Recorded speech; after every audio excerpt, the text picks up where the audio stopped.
very much. It's an honor to be here. We're seeing the beginning of a very powerful, important plant. And anybody that followed my campaign, I would always talk about Apple, that I want to see Apple building plants in the United States. And that's what's happening. And having Tim Cook is somebody that I greatly respect, a great leader, a great businessman. And it's a very special day. For me, this is a very special day. Our country is doing well, probably better than ever before, certainly from the standpoint of the economy. And we're in a state that I love, Texas. And Tim has a couple of things to say, not only about this incredible product that is made right here, very, very unique product, but also about their expansion from this point forward. We've already done it up to here, but from this point forward. And the nice part, he doesn't have to worry about tariffs. Because when you build in the United States, you don't have to worry about tariffs. It sort of helps people make a decision to come in. But he's a very special person as far as this country is concerned because of the great job potential and the great job that he's done. Apple is the first trillion-dollar company, and that was now in three, I think you said. But Apple is doing fantastically well, so we're honored that you're doing what you're doing. We're honored to be here with you. It's a special occasion, and we'll be back. We'll be back. Thank you. Joining us, and I'd particularly like to thank President Trump, Secretary Mnuchin, Ivanka, and other members of the administration.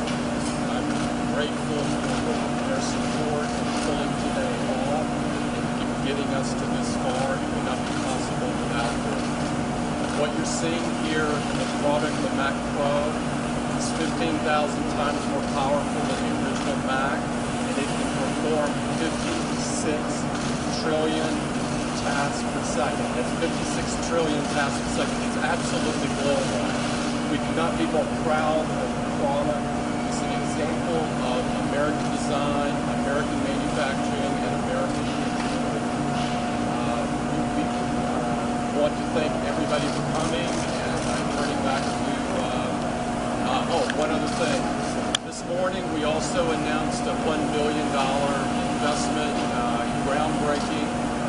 Rebecca was there with me for this. We're a 3 million square foot site in Boston, about 10 minutes or so away from here. So we view Boston as a very key place for the future of our company. It's the second largest site in the world for us, next to our home base city. So I'm hoping for obviously more investments to come. Thank you very much. So Tim was saying a while ago that he's starting this massive new development also in Texas, Austin. But he's also said something to me about the American economy, because he said, all over the world, I would say there's probably nobody that's more over the world than Apple. And what would you say about our economy compared to the world? I think we have the strongest economy in the world. Strongest in the world. Congressman, please come over. With our great congressman. And it's great to have you. I can see you in the audience. Thank you, Mr. President. So if anyone has any questions, go ahead. Mr. President, Mr. President. Go ahead. What do you make of Nancy Simon's testimony? Well, I think it was fantastic. I think they have to end it now. He said there was no quid pro quo. The president did absolutely nothing wrong. You look at it, I guess you've seen me. I took down exactly what he said. He called and he said, he asked me what should he do? I said, I want nothing. And I repeated it. I want nothing. I want no quid pro quo. Tell the president, as you know, of Ukraine, to do the right thing. And then he finished off, he said, this is the final word from the President of the United States. So what did the President want? I want nothing. Mr. President, Mr. President. I want nothing. Mr. And let me President. tell you, it's a hoax, it's a disgrace, it's an embarrassment to our country. Nancy Pelosi has done a terrible job as Speaker. There's never been a Speaker that's done so little. And she's totally incompetent. And shifty, he stands up and he tells lies all day long, and even with that. So we have no due process. we can't have anything. And yet, not only did we win today, it's over. And some of the fair press, of which there isn't too much, said this. So the President of the United States told this guy, who's same question that a number of the congressmen have asked, why didn't he put this statement into his opening remarks? It's the most important statement there are. For this country, for our country, to be playing this, we're opening up massive Apple plants. We have the greatest economy in the world. We have the greatest economy that we've ever had in the history of our country. We have the best unemployment numbers that we've ever had. But we have a fake press. We have a phony press. We don't have freedom of the press in this country. We have a phony press. They're dishonest, most of them. We have some fine people, fine journalists and reporters and companies, but most of them are fake and phony. CNN, NBC, ABC, CBS, the Washington Post, New York Times, these are fake papers, they're fake press. And they should be ashamed of themselves, and they hurt our country. And to be honest with you, I think it's a great tribute to all of those people in swing states and all of those people in this country. We had an electoral college, as you know, Congressman, we had a landslide, 306 to 223. We had a landslide. And they're trying to take it away because they can't do it fairly. But these are bad people. Nancy Pelosi's incompetent. She's got nothing done in Congress, and now with their big star witness, this was going to be their star witness. Now, just so you know, I don't know him very well. He's a guy that got put there. He wasn't even on my side. He came over to me. I didn't even know that. He came over to me after I defeated other people. I defeated them all. But you know what? What really we have to learn from this whole thing is the press. They ought to straighten out their act. Because we have the greatest country in the world, but we have room to get even fake press with the media the way it is. They should be ashamed of themselves. Mr. President, today Ambassador Sondland. Whistleblower's not a whistleblower. Excuse me. And everybody knows who the whistleblower is, and the whistleblower is a political operative. He's a political operative. And frankly, the IG should have never brought this, because if he would have compared what the whistleblower said, if he would have compared it to what I said in the conversation, two conversations really, but to what I said in the conversation with the president, who I think is a terrific person of Ukraine, he would have said, well, wait a minute, the whistleblower said this, and that wasn't the conversation, because we have to transcribe conversation.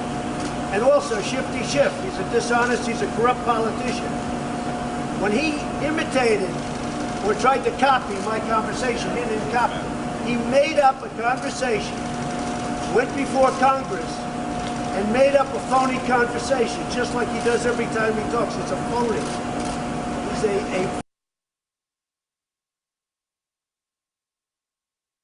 So instead of, and look, the big upset, as you folks know, was when I released the transcript. Because I don't like doing that, because you have to keep this very, very classified and confidential when you're speaking to heads of state. But I released it because Schiff and the whistleblower made up a phony deal. And I'll tell you what, you ought to be ashamed of yourself. The press should be ashamed. And they ought to end the witch hunt right now. What did you mean? Would you take Mr. action against this? When you say Zelensky should do the right thing, what did you I didn't say that. He's already done the right thing. Because the president, if you look, of Ukraine and his spokesman, the foreign minister, they put out, there was no pressure whatsoever, none whatsoever. And you knew that very well. But you're fake news, and you should be ashamed of yourselves, and you should change, because it's a very bad thing for our country. Do you still want Ukraine to investigate the Bidens, Mr. President? The Bidens is a whole different story. When you talk about corruption, when you have a guy that made no money, his father becomes vice president, and all of a sudden he's getting millions and millions of dollars from Ukraine, from China, from all of these countries. You just see two of them. This guy made nothing. He got thrown out of the Navy. He couldn't get a job. And then his father becomes vice president. And the press doesn't want to report it because the press is dishonest. So I think it's a disgrace. I think the whole thing with Biden is a disgrace. Are you saying you want Ukraine to investigate the Bidens? Should Apple be exempt from China tariffs? Well, we're looking at that, and you know, the problem we have is you have Samsung.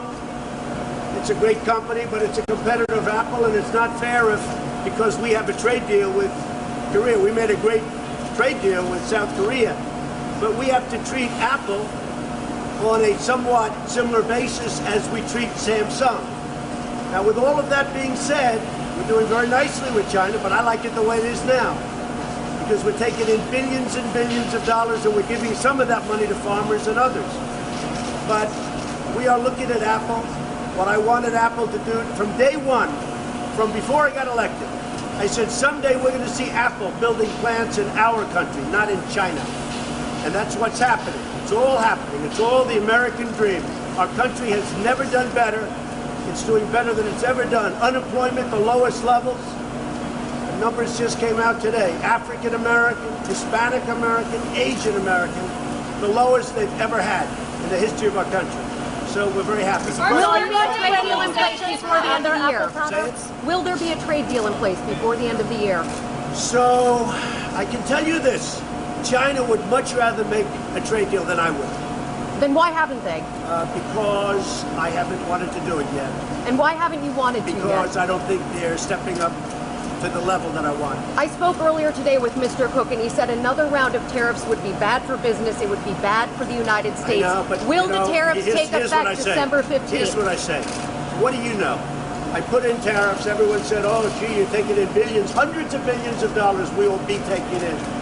And everybody said, oh, that's going to be bad for the economy. Well, as you just heard from Tim Cook, we have the strongest economy by far in the world, and we're taking in billions and billions of dollars.